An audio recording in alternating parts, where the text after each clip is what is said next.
Hey YouTube, how are you? Hope you're well.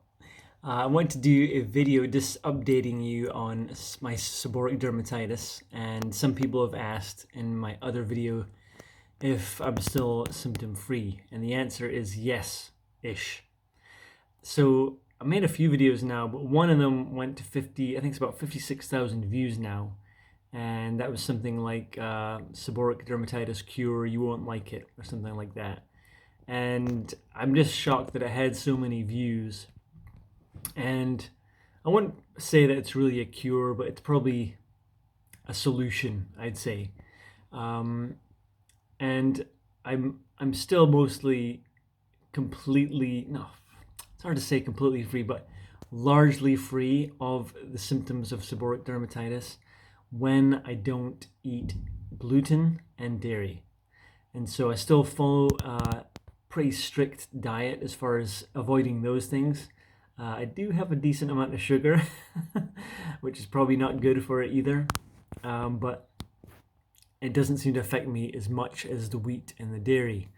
And yeah, so what I've noticed is that thing, if I dabble a little bit, for example, in milk products, I won't have a glass of milk, but if I have like a dessert or something like that has a little bit of milk in it, then I will get dry skin here and here, maybe a bit of sinus issues going on for a few days afterwards. I try very hard not to have anything with wheat, gluten in it, because it seems to be that I say it's like playing gluten roulette, like Russian roulette with a gun.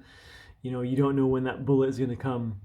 And it's like that. It's like sometimes I could have something with gluten and be perfectly fine, no issues. But other times it can feel like I've got a blanket on my head.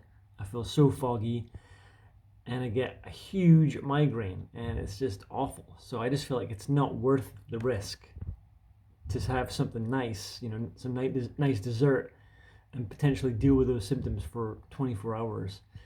So I just try to be as strict as I can. There was a stressful thing that happened to me in November last year, and I noticed a couple of weeks after that I had really bad symptoms. Like my dandruff came back, and it was really dry here again, and it was like it wouldn't go away, and I was like, what is going on? I can't think what I've done differently. And I realized, oh wow, that was a very stressful incident that happened. And I think there's so many things that are tied into this stuff. It's not just what you eat, but it's actually your health, your gut health. And as time has went on and I've looked at different things, I think it's actually tied to candida. And I'm by no means a doctor, and all I have is my own experience to go on. And so I feel like seborrheic dermatitis and leaky gut and yeast, they're all connected. I haven't been able to connect the dots on them yet, but I started taking a natural supplement that was for candida. That's the main ingredient is oregano leaf oil and caprylic acid, I believe it is. Oregano, or oregano if you're American, is a very powerful antifungal medicine, and it's just proven to reduce the effects of candida. And so that I've been taking that, and that's been helpful. One of the things I found it the most helpful in is reducing how bloated and gassy I feel after a meal. And I thought that was just normal, but it was amazing after taking that how much better I felt after a meal. It's just been really nice. And so I want to keep looking into this candida thing. I was looking at something today that was saying that candida can cause things like anxiety, depression, foggy mind, lack of ability to concentrate.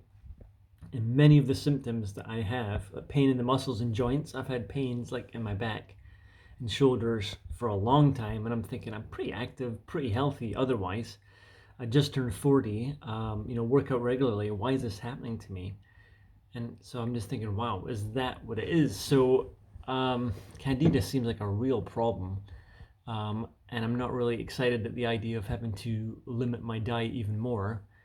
but I think I just want to keep looking for cures like the oregano oil to sort of see if I can just blast out of my system.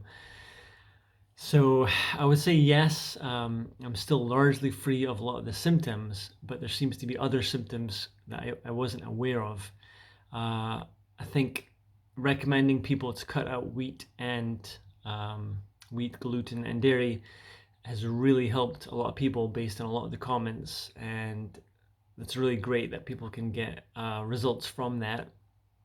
One thing I've also had to cut out is alcohol, which is really disappointing. I was never a big drinker.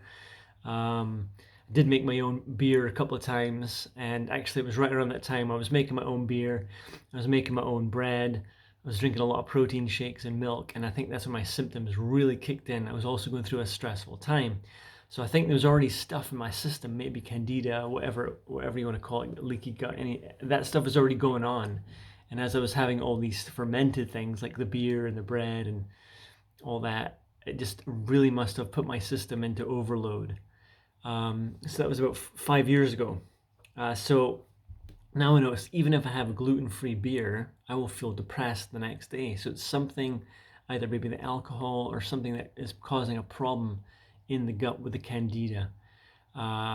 So yeah, in some ways it's just frustrating, but in other ways it's exciting to be able to learn more about what's happening and feel like you're getting closer to some sort of solution. So thank you guys for watching, and I really hope that you are getting freedom from a lot of the symptoms. I'm part of a seborrheic dermatitis group on Facebook, and it just makes your heart sad to see some of the things that people are dealing with.